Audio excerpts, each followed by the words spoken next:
राम राम सभी को। My self नवीन कुमार और एक कंपनी है जिसका नाम है आशापुरा लॉजिस्टिक्स। ये कंपनी एक जो माल होता है उसको एक जगह से दूसरी जगह ट्रांसपोर्टेशन का काम करती है। जैसे कार्गो हैंडलिंग हो गया, साथ में ही ट्रांसपोर्टेशन का काम हो गया, वेयर हाउसिंग का भी काम। मतलब ये कंपनी सर्विसेज प्रोवाइड करती है कि किसी को अगर माल स्टोर करना हो कहीं पर तो वो वेयर हाउसिंग फैसिलिटी भी देती है। उसी के साथ में कोस्टल मूवमेंट की सर्विसेज भी कंपनी प्रोवाइड करती थी अब तक। बट कोस्टल मूवमेंट वाली जो सर्विसेज हैं कंपनी ने बंद कर दी। कोस्टल मूवमेंट की समुद्र के जो पानी का रास्ता होता है, पानी के रास्ते मूवमेंट जो ट्रांसपोर्टेशन का काम होता है वो पानी के ज़मीन के आसपास में, तो वो कंपनी ने सर्विस बंद कर दी है। बट अभी अभी तक तो कर रही थी। नेक्स्ट अब ये कंपनी जो है हम इसकी क्यों बात करें, क्योंकि ये कंपनी स्टॉक मार्केट से पैसे उठाना चाह रही है, लगभग 52-53 करोड़ रुपए। और कंपनी का जो आईपीओ है वो 30 जुलाई से 1 अगस्त के बीच में खुलने वाला है। और कंपनी ने कट ऑफ प्राइस 144 पर शेयर का हिसाब से तय किया है। और 1,44,000 रुपये की आपको ज़रूरत पड़ने वाली है एक आईपीओ की फाइल के लगाने के लिए, एक लॉट के साथ में। नेक्स्ट अगर देखते हैं कि कंपनी की पूरी वैल्यू कितनी लगाई जा रही है, तो 195 करोड़ रुपए लगाई जा रही है। नाउ दैट्स, अभी तक तो सब कुछ ठीक लग रहा है। अब देख लेते हैं कि कंपनी के जो प्रमोटर लोग हैं वो अपनी शेयर होल्डिंग क्यों दे रहे हैं, उसके पीछे क्या रीज़न है। तो यहाँ पे 92% के आसपास में शेयर होल्डिंग प्रमोटर्स के पास में थी और अब जो है 67% के आसपास में रह जाने वाली है। सो बेसिकली इस कंपनी के आज के दिन दो ही प्रमोटर्स हैं, जो दो ही मालिक हैं यूजुअली। बेसिकली देखा जाए तो सुजीत चंद्रशेखर कुरूप एंड मिसिज चित्रा सुजीत कुरूप। सो यहाँ पे नाम से मुझे लग रहा है कि हस्बैंड वाइफ ही लग रहे हैं नाम से। नेक्स्ट अगर देखते हैं कि कंपनी के जो पैसे उठाने के पीछे मेन रीज़न क्या है, तो यहाँ पे कंपनी बोल रही है कि कैपिटल एक्सपेंडिचर करना है, ट्रक्स वगैरह खरीदने, क्योंकि अब ट्रांसपोर्टेशन कंपनी काम करती है, वेयर हाउसिंग की सुविधा भी देती है, तो ट्रक ही ज़्यादातर यूजुअली काम आएंगे ट्रांसपोर्टेशन में। तो वो खरीदने के लिए हमें पैसों की ज़रूरत है और एंसिलरी इक्विपमेंट्स के लिए खरीदने की ज़रूरत है, जो कि लोडिंग अनलोडिंग में काम आते हैं। दूसरा, वेयर हाउसिंग फैसिलिटी जो है हमारी मुंद्रा गुजरात के अंदर में, वहाँ पर हमें कंस्ट्रक्शन करवाना है, उसके लिए पैसों की ज़रूरत है। तो ये कंपनी ने अपने बेसिक रीजन्स यहाँ पर बताए हैं। तो ये यहाँ पर इन्होंने इन्फॉर्मेशन दी कितना पैसा कहाँ खर्च होने वाला है। 15 करोड़ रुपए ट्रकों में और बाकी जो कंस्ट्रक्शन में 16 करोड़ रुपए। तो रीजन्स भी लेजिटिमेट लग रहे हैं, बिजनेस भी अभी तक ठीक लग रहा है। एंड नेक्स्ट देखते हैं कंपनी क्या काम करती है। पर ध्यान रखिएगा, ये जो जिस सेगमेंट में कंपनी आज के दिन काम कर रही है बहुत ही ज़्यादा लुक्रेटिव है, बहुत ज़्यादा लुक्रेटिव है। और इसके जो स्टॉक्स हैं जो इस सेगमेंट में काम कर रहे हैं वो बहुत अच्छे से चल भी रहे हैं और रिसेंटली उन्होंने अच्छी चाल दिखाई है स्टॉक मार्केट के अंदर में। अब फ्यूचर में किस तरीके से चलेंगे वो अलग बात है। अभी कंपेयर करके देख लेते हैं कंपनी ने क्या वैल्यू पर लेके आए अपनी शेयर होल्डिंग। तो अब थोड़ी सी आरएचपी की बात कर लेते हैं। आरएचपी के हमने कुछ स्क्रीनशॉट्स यहाँ पर ले रखे हैं ऑलरेडी। इन्फॉर्मेशन जो हमें ठीक लगी, पता है मतलब जो आरएचपी में हमें थोड़ा सा कहीं पे भी नज़र आती है, इंपॉर्टेंट इन्फॉर्मेशन हमें जो लगती है, ये यहाँ पर कंपनी के इतने परसेंट शेयर होल्डिंग है कंपनी के प्रमोटर्स की, उसकी डिटेल्स हैं। यहाँ पर जो लिटिगेशंस हैं कंपनी के ऊपर में, उन लिटिगेशंस की इन्फॉर्मेशन है। तो कुछ खास यहाँ पर लिटिगेशंस है नहीं, यूजुअली तो सब्सिडरी के खिलाफ सब्सिडरी ने कर रखा है। और यूजुअली सिविल लिटिगेशंस जो हैं वो है मेटेरियल लिटिगेशंस, वो कंपनी के खिलाफ में यहाँ पर हो रखे हैं। तो एक बार अगर आपको पढ़ना है मेटेरियल लिटिगेशंस के बारे में तो आप आरएचपी निकाल के पढ़ सकते हैं। हमें कुछ खास वहाँ पर दिक्कत नज़र आई नहीं। नेक्स्ट अगर देख लेते हैं कि ये ओके कंटिजेंट लाइबिलिटी कंपनी के ऊपर में 5 करोड़ रुपए की है आज के दिन। नेक्स्ट अगर देखते हैं, ये कंपनी ने purchase net of debit notes का परचेज कर रखे हैं कंपनी ने 41 करोड़ रुपए के, जो कि एक रिलेटेड पार्टी ट्रांजेक्शन है। रिलेटेड पार्टी ट्रांजेक्शन को समझना बहुत ज़रूरी होता है। तो ये कंपनी की सब्सिडियरी है जय अम्बे ट्रांसमूवर्स प्राइवेट लिमिटेड, तो इसको एक डेबिट नोट परचेज कर रखा है इस कंपनी ने। अब देख लेते हैं कि कंपनी के पास में आज के दिन 250 ट्रक हैं। ध्यान रखना, total number of owned truck 250, जिसमें से सब्सिडरीज ने 181 खरीद रखे हैं और 69 इस कंपनी ने खरीद रखे हैं। टोटल नंबर ऑफ कस्टमर्स 560 हैं जिनको कंपनी ने कैटर किया है 2024 के अंदर में, मतलब सॉरी 2023-2024 एक पूरे साल के अंदर में। और इसी के साथ में total number of owned containers हैं 60, काफ़ी अच्छी खासी क्वांटिटी के अंदर में है कंपनी के पास में ये सब चीज़ें। नंबर ऑफ वेयर हाउसिंग आज के दिन 7 वेयर हाउसिंग कंपनीज ऑपरेट करती है। और इसी के साथ में total number of employees company के पास में 296 है। Again very good.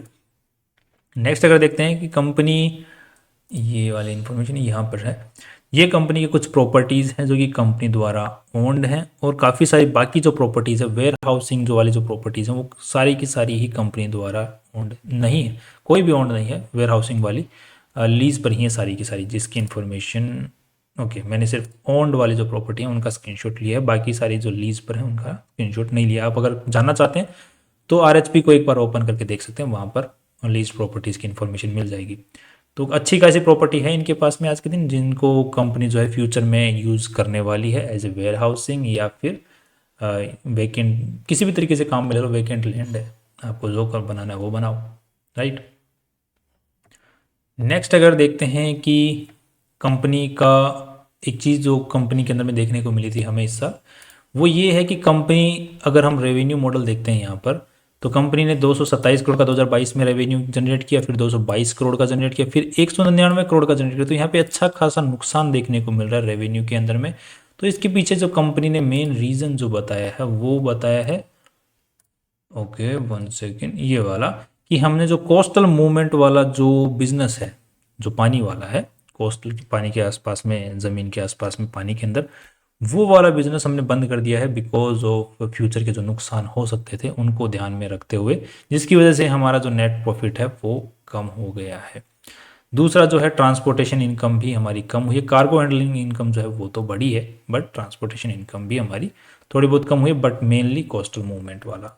तो यहाँ पे लेजिटिमेट रीज़न नज़र आता है, राइट राइट। नेक्स्ट अगर देख लेते हैं कंपनी का, अगर हम लोग इसको ध्यान में देते हैं प्रॉफिट एंड लॉस स्टेटमेंट को अगर चेक करते हैं, तो यहाँ पे 199 करोड़ का कंपनी ने रेवेन्यू जनरेट किया। तो यहाँ पे डायरेक्ट एक्सपेंसेस कैटेगरी के अंदर में दिखता है कि कंपनी का इस साल एक्सपेंस कम हुआ, जिसकी वजह से कंपनी का रेवेन्यू कम होते हुए भी कंपनी के नेट प्रॉफिट्स बढ़ गए। यहाँ पर अगर आप लोग ध्यान देते हैं, यहाँ पर भी दिखने को मिल जाएगा आपको कि 12 करोड़ रुपए का नेट प्रॉफिट कंपनी ने जनरेट किया, जबकि रेवेन्यू कम हुआ है। पिछले साल 222 करोड़ का था, बट 9 करोड़ रुपए, राइट, जो प्रॉफिट आफ्टर टैक्स है 9 करोड़ है।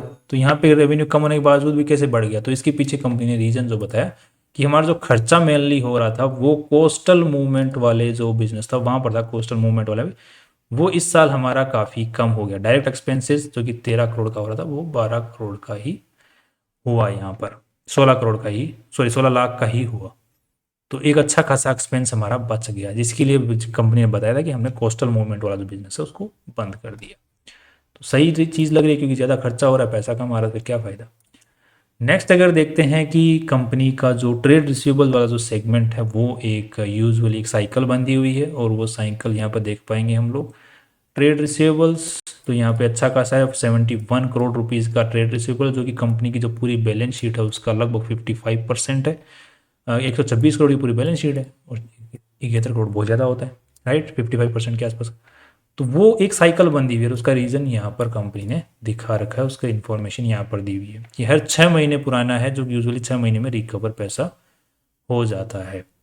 बट यहाँ पे काफ़ी सारा पैसा ऐसा भी है जो कि काफ़ी टाइम से रिकवर नहीं हो रहा है, तो वो एक रिस्क फैक्टर भी यहाँ पे दिख रहा है। लगभग 10 करोड़ रुपए के आसपास का रिस्क फैक्टर भी यहाँ पे नज़र आ रहा है, वो रिकवर ना भी हो। तो थोड़ा बहुत कंपनी को अपना देखना पड़ेगा, जो ट्रेड रिसीवेबल वाले सेगमेंट जो हैं उनको थोड़ा ध्यान देना पड़ेगा उन कस्टमर्स के ऊपर में। कंपनी के जो सप्लायर्स हैं, नंबर ऑफ सप्लायर्स, वो कंपनी के dependency on number of suppliers वो घटती जा रही है, कम नंबर ऑफ के। जैसे यहाँ पे टॉप 10 सप्लायर्स हैं, तो पिछले साल 39% रेवेन्यू कंपनी का वहीं से आया था, बट इस साल सिर्फ 25% ही वहाँ से आया है। इसका मतलब नंबर ऑफ कस्टमर्स कंपनी के बढ़ रहे हैं, दैट्स वेरी गुड। तो ओवरऑल कंपनी अभी तक मेरे को सही लग रही है, पॉजिटिव वाइब्स आ रही हैं, लॉन्ग टर्म के हिसाब से कंपनी भी अच्छी लग रही है, मैनेजमेंट भी जिस तरीके से काम कर रहा है वो ठीक लग रहा है, नंबर ऑफ कस्टमर्स भी, सप्लायर्स भी ठीक, कस्टमर्स भी बढ़ रहे हैं, जो बिजनेस धंधा नहीं दे रहा है उसको बंद भी कर रहे हैं, सही डिसीजन ये भी लग रहा है। और कंपनी सही डायरेक्शन में जाती हुई दिख रही है, ज़मीन भी होल्ड कर रही है, वेकेंट लैंड है जिसके ऊपर कंपनी कल को अच्छे से और बिजनेस खड़ा कर सकती है, अपना कैपिटल एक्सपेंडिचर कर सकती है। तो ओवरऑल कंपनी एक सही दिशा में जाती हुई लॉन्ग टर्म के हिसाब से सही इन्वेस्टमेंट होता हुआ दिख रहा है यहाँ पे। अब एक बार कंपेयर करके देख लेते हैं कंपनी जो नेट प्रॉफिट्स रिसेंटली कमाए हैं उसके हिसाब से। तो कंपनी ने 12 करोड़ रुपए कंपनी ने कमाए हैं। इसके मुकाबले अगर देखा जाए तो कंपनी का जो निकल के आता है बाद चॉइस, तो यहाँ पर ये हो गया 5-15, लगभग 15 के आसपास का पी रेशियो निकल के आता है। एक बार फिर भी आपके लिए कैलकुलेट कर लेता हूँ मैं यहाँ पे। राइट, ये हो गया। ये कितना है, 12 करोड़ 35 लाख, 12.35। तो यहाँ पे 15-16 का यहाँ पे पी रेशियो निकल के आता है, 15-16 का, जिसको हम कंपेयर करके देखते हैं यहाँ पर। तो इसका पी रेशियो है ओके 33 का, और दूसरी वाली जो कंपनी है इसका पी रेशियो है 42 का। तो दोनों के मुकाबले ही कंपनी कमाई बहुत अच्छी कर रही है, ये तो कहना पड़ेगा। सो सही वैल्यू पे लगाई लेके आ रही है। अब दूसरा पीबी रेशियो पे एक बार देख लेते हैं। कंपनी ने 195 करोड़ रुपीज़ लगाए हैं, नेटवर्थ जो है वो 65 करोड़ की है, 50 करोड़ रुपीज़ और उठाने वाली है। सो 65 + 50 ये हो गया 115। 115 के हिसाब से अगर देखा जाएगा तो 1.7 के आसपास का पीबी रेशियो निकल के आता है। सो 1.7 के हिसाब से पीबी रेशियो अगर देखते हैं तो इसका है 6 का और इसका है 7 का। तो पी और पीबी रेशियो दोनों के मुकाबले ही कंपनी कंपेरेटिवली यहाँ से डबल के आसपास होती हुई दिख सकती है, यहाँ से डबल होती हुई दिख सकती है। सो इसका मेरे को अच्छा खासा जीएमपी रहना चाहिए इस कंपनी का, आई थिंक। और कंपनी लॉन्ग टर्म के हिसाब से भी ठीक लग रही है, जिस तरीके से अभी तक कंपनी के जो आरएचपी है उसमें डिटेल्स दी हुई हैं। I am being very positive about this company based on this limited research. बाकी आपको कोई भी डिसीजन लेना है तो और रिसर्च करके अपने फाइनेंशियल एडवाइजर से पूछ के ही लेना है। And that's all from my side, और कल फिर मिलते हैं नए इंपॉर्टेंट वीडियो के साथ में। सी यू टुमारो।